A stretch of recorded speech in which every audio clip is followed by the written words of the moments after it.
In today's world, we are increasingly dependent on technology. Our business and personal lives rely on it, but as you've probably noticed, it's unreliable. They promise it'll get better, but it usually gets worse.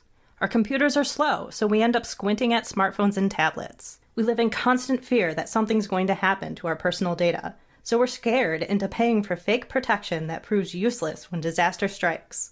Update attacks, fake Wi-Fi, cloud control, and other industry scandals are designed to keep the money flowing.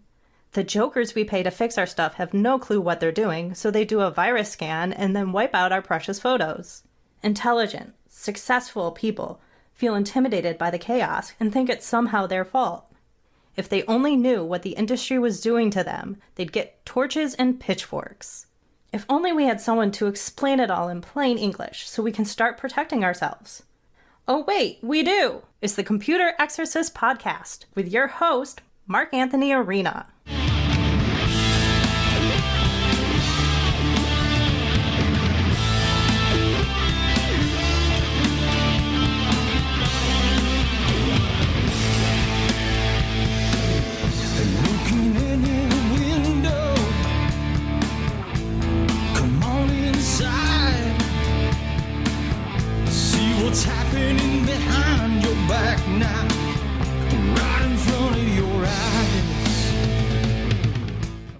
From the Wallace Memorial microphone in my home office, overlooking the can of worms in downtown Rochester, New York, this is the Computer Exorcist Podcast. Welcome, folks, to the very first episode of our second year, the very first episode of 2024. It's our second year doing the podcast. I'm so happy you are here with me.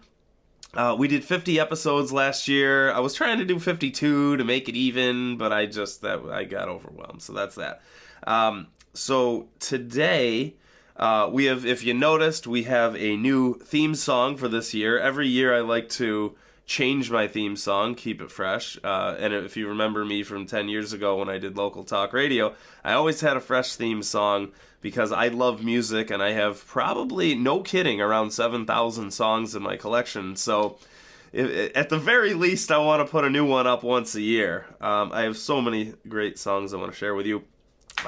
So thank you to Dennis Jones and his band Wilkes Booth, who gave me permission to use this song for this year. Today is a special guest episode. I have a special guest named Hank Eder. And I met him through one of the many networking meetings I've been doing through a Zoom. And I believe it was the mini Shark Tank episode. Is that right, Hank? Probably was. It was either that or it was Polarizing Network, or it could have been both. Or it could have been both. Yeah, and that's a heck of a group, right? Like a lot of, and we might have talked about this, but like a lot of these groups, oh, you know, I did an episode with Daniel Andrews, if you know him. And yes. I think, yeah, okay, yeah. And we talked about how Polarizing Networking group is so different because it's not just fake people showing up with their resume, right? It's real people. They're a little bit too raw sometimes, but yeah, it can be very raw, but, you know, I would say about Polarizing Networking, I've met some really fantastic people through it. Yep. And they all are authentic business people. They're entrepreneurs, every one of them. They're not, there with their hand out, trying to get something from you. Exactly. Which is very wonderful. It's a great opportunity to make connections. And we made a connection through it. So that's a good thing. Yeah, and I'm like that, right? Where I'm not just a guy with his hand out. I have a point that I want to bring across. This is something important to me. This is something important that I think should get out there in the world. And hey, if you want to hire me, great. I don't care about that. I'm here to help people and get my point across. So Hank is just such a nice guy. I just said I had such a nice talk with him recently, and I was on his show. And what's the name of your show? It's called the Home Business Success Show. And how do people listen to that? Well, they listen to it on bizradio.us on Wednesdays at 11 a.m. Eastern Time, or they can go on to bizradio.us and find the podcast link, because all of the shows after they go on the radio station are all put out in the podcast world. through Buzzsprout, and where they're fed to all of the popular podcast venues. Yeah, and that's so essential nowadays. Like, who has time to sit in front of the radio at a certain time? I mean, I love that from ages ago, right? Where it's Thursday night, and we're dedicating our Thursday nights to so and so show, right? Like when I was little, I think it was Sunday night, America's Funniest Home Videos, and I sat in front of the TV on Sunday night. But nowadays, people just they want it on demand, so that's cool. Hank gave me such good practical advice, right? Like, he didn't charge me anything up front, and that's a key, right? It's just, I'm going to give you a little tidbit. If you like it, then you get to know me and trust me, right? And that's what he did. He looked at my website and he said, okay, that's pretty cool, but why do you have your testimonials on the homepage? Plop them on your About page where they belong. Just real simple practical advice. And what I expressed to him in our first meeting was, I'm so overwhelmed. It's me. It's always me, and everyone needs me. And if you remember, Hank, what you told me was my business was based on Hank doing stuff. So instead, I built a team. And that really very much inspired me, because right now, for the past 15 years, it's been Marc doing stuff. And we need to change that, because it's not even, I mean, at this point, the demand is so out of control, right? It's, here I am with a little cup, and I'm trying to fill up my cup of water at the faucet, but Niagara Falls is coming out. The demand is so crazy. So tell us, Hank, a little bit more about what you do, and if you want, tell us how you went from Hank doing stuff to a team. All right. Well, what I do now with my team is at Hank Eder PR and Marketing. I'm the one-stop shop for all things that will get your business out there. You need a logo, we do it. You need full branding packages with, a branding book with all your typefaces and colors and iterations for all the places that would use them across all the various media. We do that. You need a website. We do that. You need branded content. You need to zoom in on your message. Who are you trying to reach? You need to know that, and we can help you find that.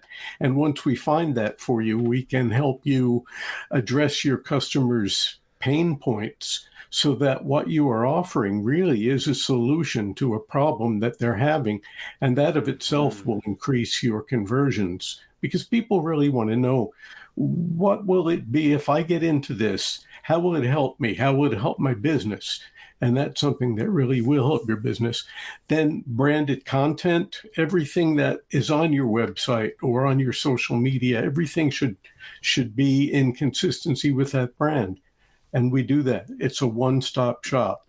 We're a one-stop shop, and myself and my team. So and that's great. If a business owner, people say, well, what's my clientele? Everybody. No, that's not true, right? You focus on who's my clientele and what exactly can I help them with, right? You go to McDonald's and you walk up there and look for food. They're not going to say, well, we got a lot of stuff. No, they have specifics, right? Yes, they do. I don't partake of any of it, but right. But it's a random example I just thought of. Yeah. I had to throw that in. Yeah. And so, the advantage of having that one-stop shop is that it's all unified across the board. We can assure that your message is clear and strong and appeals to your target audience, and that everything you do that's connected to that shows that. Everything is connected to that, and everything you do or say or write or get involved in your business is right on brand and right on target. So Brilliant. That's what we do. But now you asked the question about Hank doing things. And for a number of years, that was my so-called business model. Okay, you needed content writing, Hank did it. You needed a website, Hank would build that website. You needed whatever it was you needed. If I could do it, I would do it. But the problem with that, and I'm sure you're seeing the same issue, is that is not scalable. It's only, you can only do just so much as you want to. Now, I'm an anachronism. I'm a boomer who can build websites. But I came to the realization that over the last say 4 years or so, as it's become more, you think it would have become simpler to build websites, but it hasn't. It's become more complicated to build actual quality websites. And when I'm talking websites, I'm not talking about a little Wix site, or a little, some little monument to somebody's ego that they build themselves on Wix. Yeah. Not that I'm not putting down Wix, but, I built serious sites, e-commerce sites, shopping carts, variable products, branded messages, all that. Wow. But how many websites can I build in a week or a month? When I'm in the trenches doing all the work. So that wasn't scalable. Let me tell you, I am painfully aware of this. I have 15 years of 12-hour days. Of it, Marc doing stuff, and I tried having employees, I tried having apprentices, I tried having that, and they just and the most recent guy said to me, he goes, "Marc, you don't understand."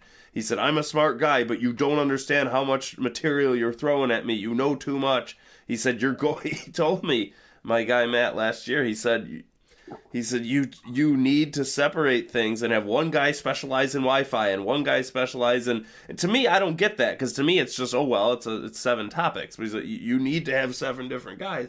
But I'm so grateful for people like Pod Computers, my local buddy.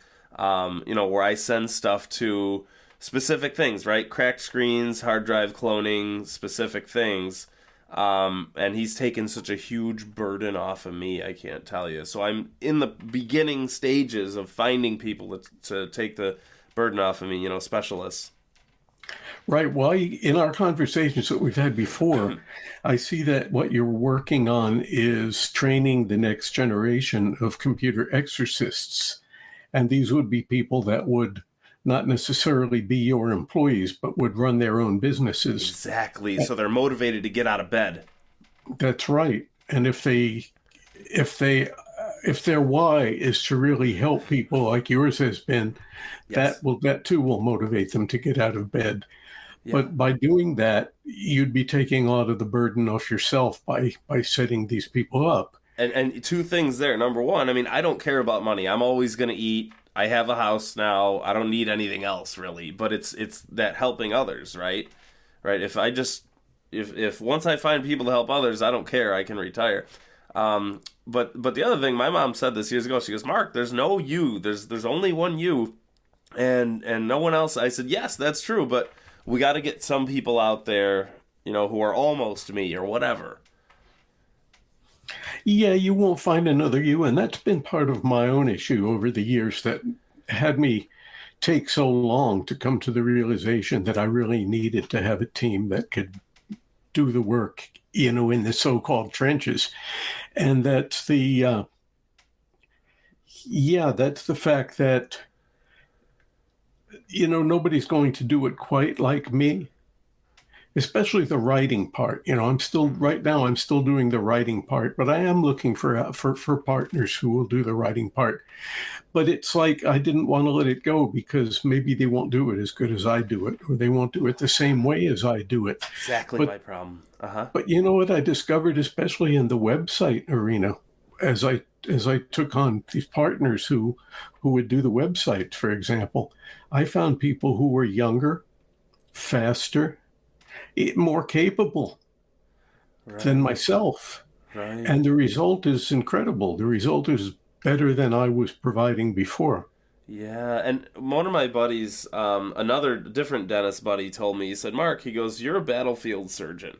He said, "Even if you train an assistant and they're 80% as good as you, that means you're saving more lives, right? Now you've got you plus another partial person out there saving life, and that's the thing. Even if I taught you like 5 basic sentences, Hank, and you went out there and helped people, you would still be better than the guys at the big box store, right? Even if I have to remember that it's we have nothing to lose, everything to gain, and anyone on earth, I could train anyone on earth to be better than big box store. That's true. We bring up the big box stores, and I'm not going to mention any names because it's better not to mention any names, but there's a very popular big box store where people bring their computers, not necessarily for hardware issues, but for, their system is slowed down, things aren't working like they used to, and they need tune-ups, so-called tune-ups.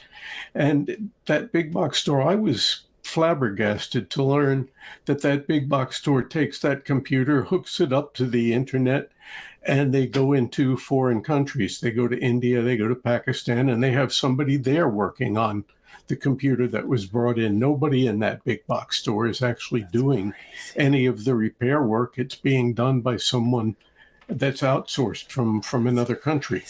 And my whole joke is that the people at the big box store have less than 14 minutes of training, but it sounds like it's not them, it's the people, and I love Indians and Pakistanis and all that, and I know a lot of people and all that, but those folks have less than 3 seconds of training. I mean, every time I go to a computer that's just been rescued from that place, from their destruction, I'm cleaning up after their mayhem, and the things they do, right, they'll take the entire contents of the prior computer that the person had and dump the entire contents into the living room floor of the new computer, so to speak, right? Like, what if you bought a new house and your movers took your walls and your floors and plopped them in the living room of the new house, right? They take the irrelevant information from the old computer, plop it into the new one. You can't find what's important to you because they bury it under all this irrelevant garbage, and they throw away the old computer so you have no backup, right? The old computer always acts as a backup for me. That's so important. I mean, you take the old hard drive out of the old computer, and that's your backup. They've never heard of backup. None of the victims of Big Box Store has ever had a backup. It's just, oh yeah, they said I didn't need a backup because I have a new computer now, so I'm okay.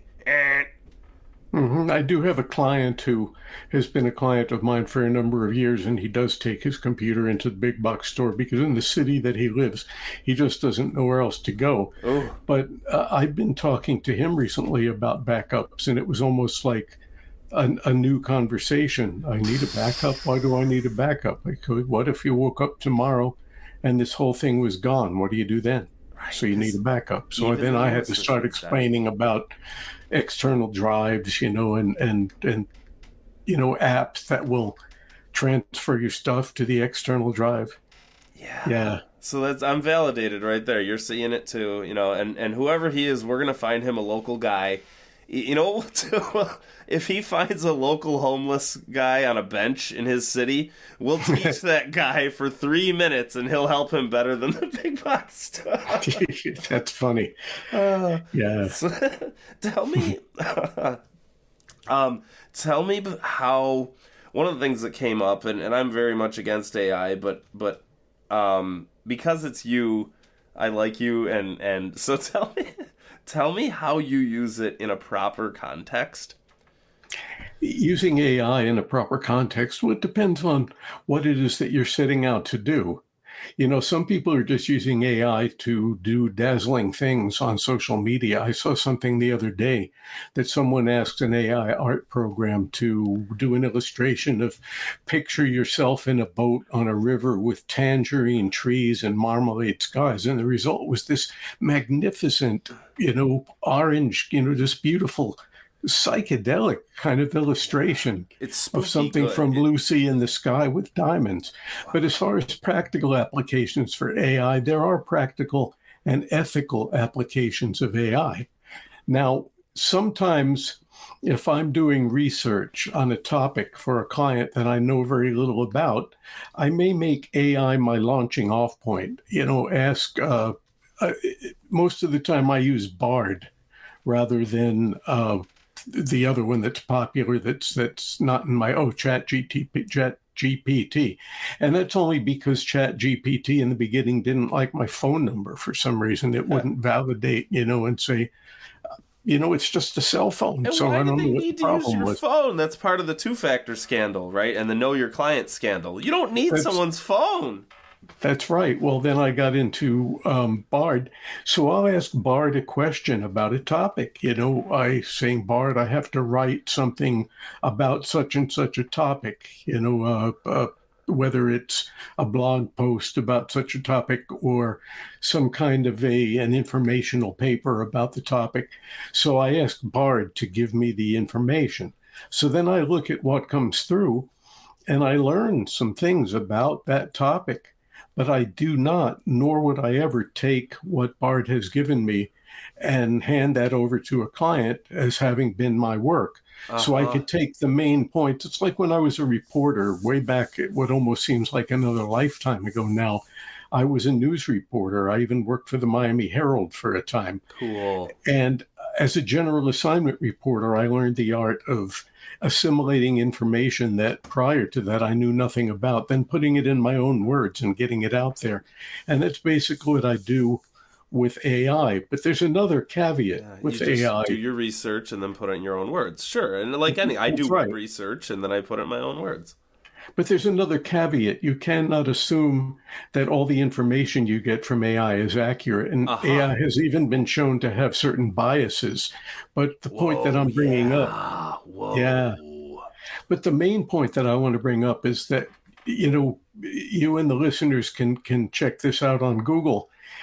There was an attorney who did his research to go into a courtroom for a trial. He used AI to do the research, and he went into that courtroom and started citing cases that were precedents for this Uh-huh. case that would be relevant, to get his client exonerated. Uh-huh.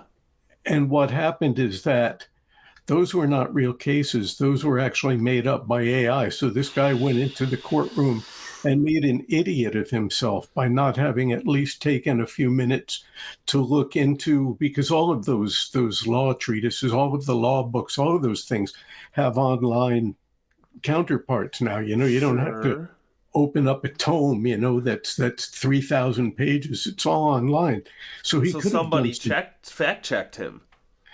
Well, I guess somebody in the courtroom, somebody, the opposing attorney maybe fact Oh. checked him, but he came out of it looking bad and he was censured by the Bar Association, but he didn't lose his license. He could have lost his license, but he did not. So, yeah, AI is a powerful tool. It's a great jumping off point. It can be used for any number of purposes, but you cannot rely on it as being an authority, particularly on anything. And if you're using it for writing, again, for example, you should take the information and put it in your own voice and in your own style, and never take AI and call it your own. So yeah, that's my recommendations for AI.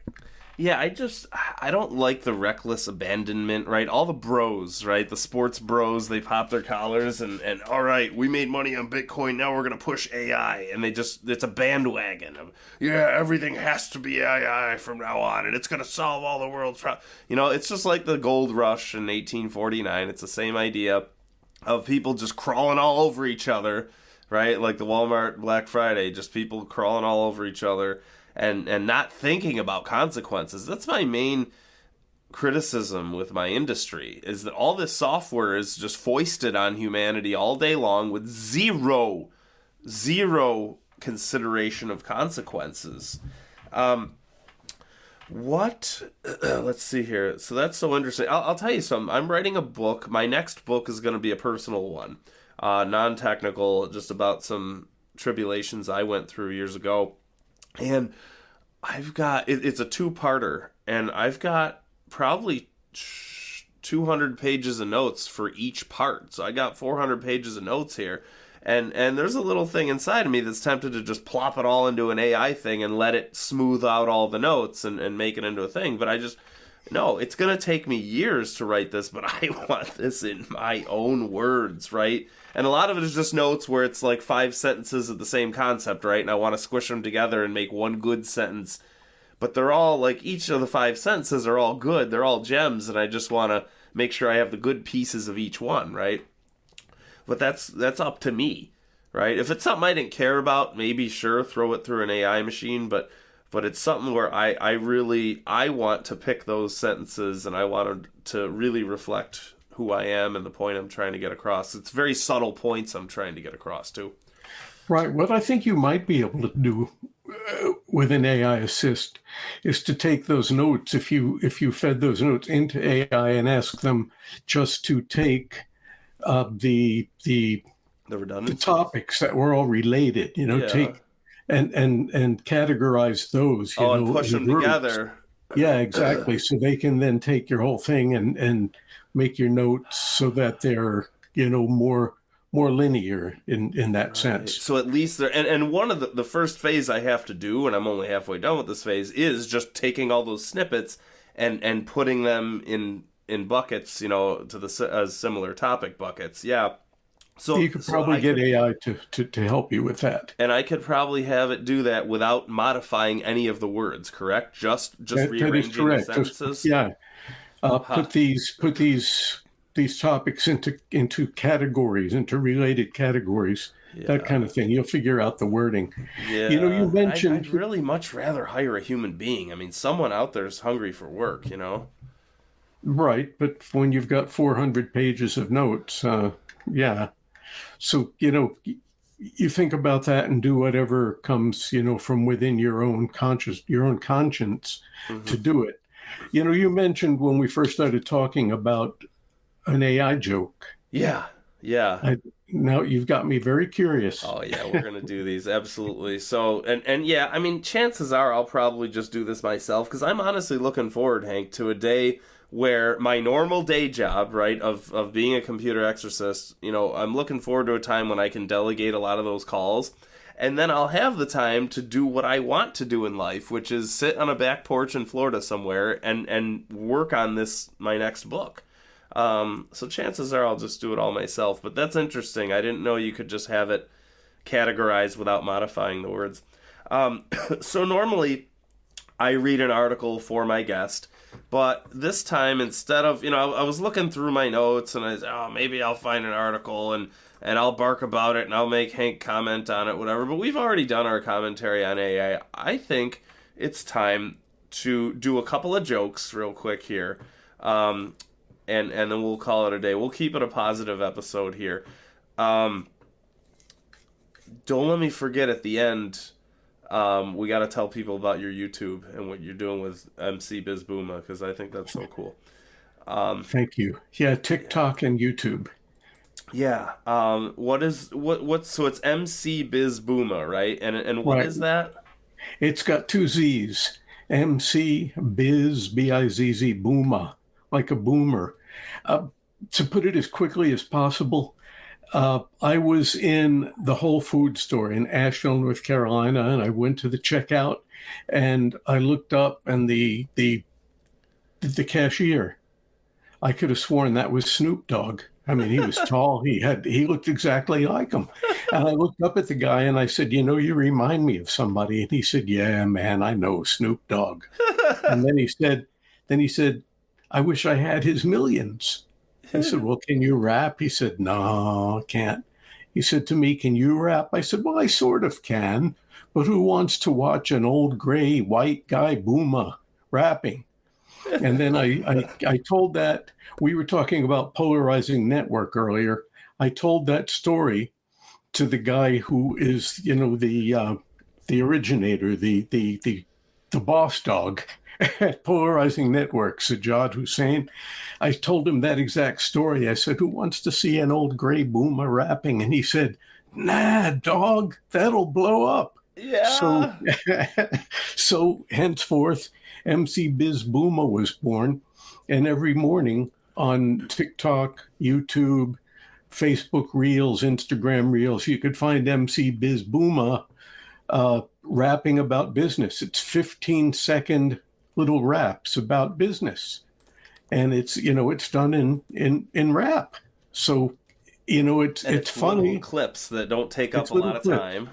15 seconds, but there's a lesson in each and every one of them. Yeah. And although it's funny and it can be considered, just total satire for those who want to see it that way. But for those who can discern the business lessons in it, it's valuable. It gives them value. And that's MC Bizz Booma, Bizz. Check it out, look it up. And if you like it, follow it. Follow it on YouTube or follow it on TikTok. And so, on Mini Shark Tank, when I got on there, the episode where you guys helped me out, everyone said, Mark, look, it sounds like you're a smart guy, but your message is so negative. I was up there, this is garbage, this is garbage, this is garbage. All my listeners know. They know me. But one of the things you guys said to me was, hey, do a positive message. What do people want? Here's how I can help you, right? So, and ever since then, I've been conscious of, okay, when I give a speech, it's, hey, folks, do you have a problem? Yes, I'm going to outline the problem accurately and thoroughly, but now, by the way, I have a solution for this, right? It's here's the problem, here's the positive thing, right? So as overwhelmed as I've been with my industry and my workload, I have to remember the end goal here, the end thing is, look, I have a solution. And here's how we're going to help you. So same thing, when I watched your MC Bizz Booma, I watched a couple clips, and I loved it how you had these positive messages, right, that the young people need, especially right now, where, if you see someone coming at you who won't give you a price, and it's just, well, if you have to ask, you can't afford it, then run the other way, or take care of yourself first, like a simple message of self-care. Like, take care of yourself first. For years, Hank, I used to eat Burger King 4 times a week, and I was so stressed and didn't work out, and so that, I was overweight for the first time in my life, and so yeah, that simple positive message. So if you're ready, I just wanted to take 1 minute and share today's Booma. I'm not going to do it really in rap. You can, but I'm going to tell you, you have to pitch, but it makes you nervous. When we learn to nail it, it really starts to serve us. When you solve your clients' problems, you've done them a favor. Knowing this with certainty will make you even braver. And that's today's MC Bizz Booma. There are little jewels that I drop in rap. So yeah, I'd love to have all of your listeners join my audience and pick up the little gems that Bizz Booma is sharing. And and one last time, so what's your website? Well, my website for Hank Eder PR and Marketing is Hank Eder, EDER, hankeder.com. And it explains all the different things that I do with my team to make your business even better. That's great. And yeah, that, what's funny, Hank, just speaking to your Bizz Booma topic that you just said of the day, like years ago, when my maternal grandma was alive, she would call me a lot of times and I would say, I'm so overwhelmed. These people don't stop. I'm so overwhelmed with the clients. And she said, Mark, just remember something. She said, you're doing a work of mercy for them. You're saving these people. Because so many times I would tell her stories of the people I would, that the scammers were trying to get tens of thousands of dollars and the scammers were trying to get them, and I would save them and I would protect them and I've prevented countless, we'll never know how many disasters I've prevented, right? So she just reminded me that positive message of, Mark, remember, like you said, you're doing them a favor and it makes you braver. I love that. Because so many people have trouble selling what they do because they feel like they're belittling themselves somehow by selling something. But the bottom line is that for people who are in business, if they don't sell things, they don't have a business. They have something to sell, whether it's a service, whether it's coaching, whether it's a product. I mean, some people have some awesome products that make your life a whole lot easier, especially in the digital world.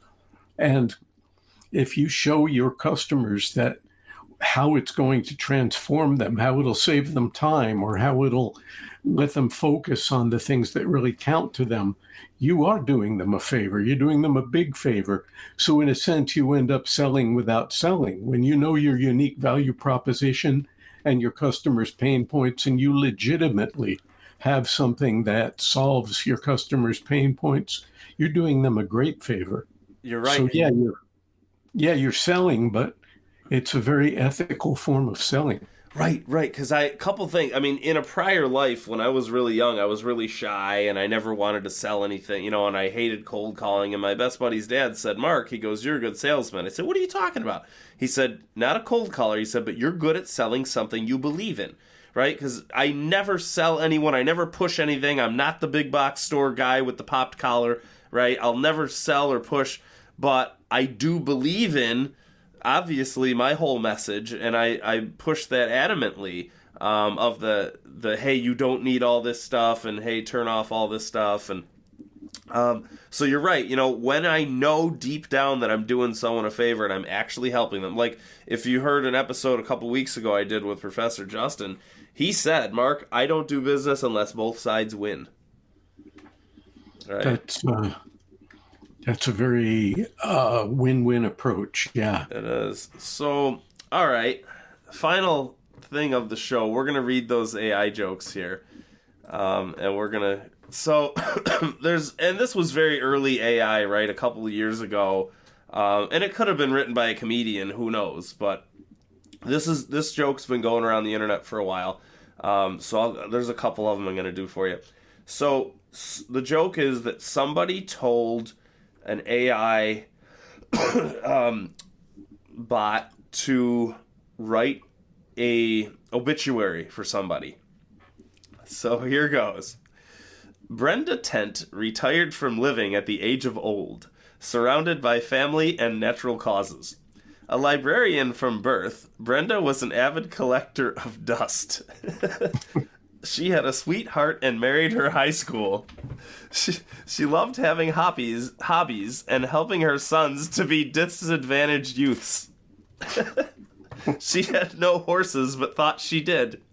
The church gave her a choir because she sang like bird and looked like bird, and Brenda was a bird. She owed us so many poems.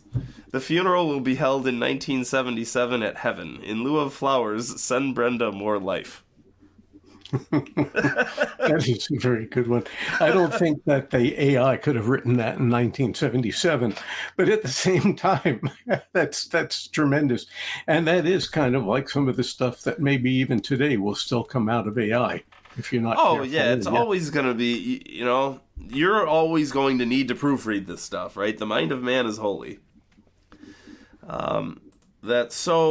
All right, here's one more here. This is hysterical. This has been flying around the internet for a while now. And so there was this comedian who claims that he forced an AI bot. Let me get his name here. Okay, Keaton Patty is his name. And he claims he forced an AI bot to watch 1,000 hours of Olive Garden commercials. And then asked the bot to write an Olive Garden commercial of its own. I can imagine what this is going to be. Oh, man, this is good. Olive Garden commercial.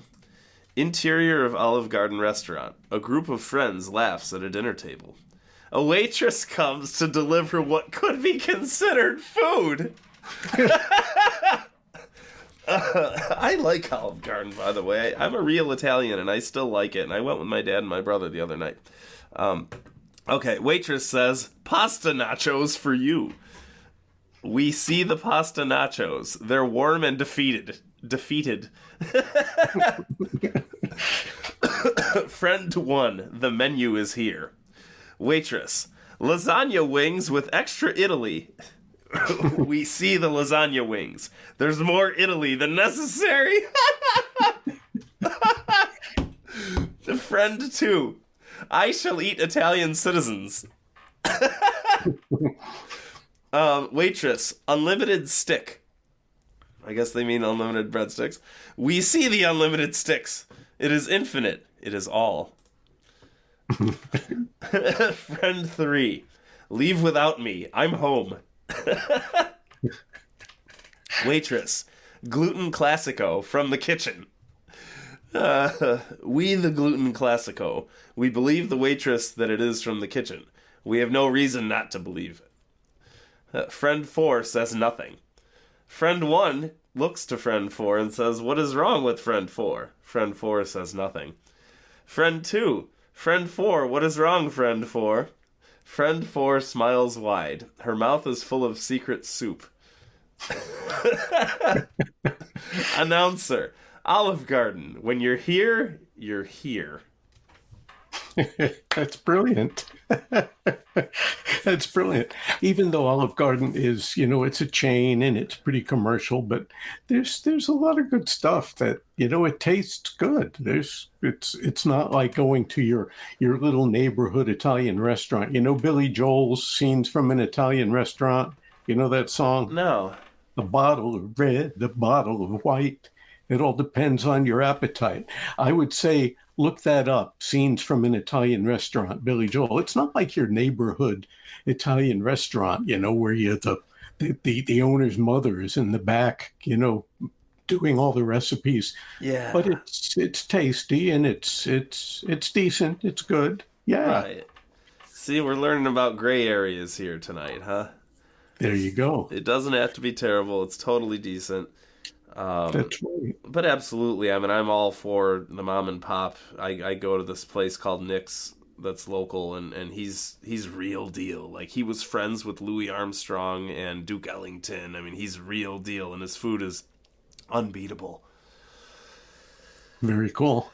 Yeah. So this has been like a lot. I have found this to be a lot of fun being here with you today. So glad. Yeah. So glad. I was looking at my schedule for the past few days, like, oh, I got to do this podcast. I got to do this. I got to do that. But when I'm in the seat with you, I'm having a ball.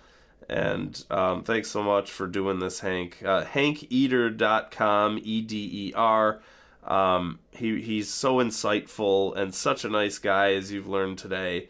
And thank you, Hank, and come back anytime. You're welcome. It's been a pleasure to be here with you.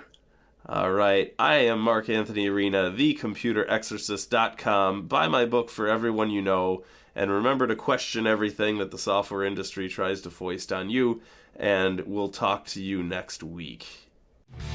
It's all right now.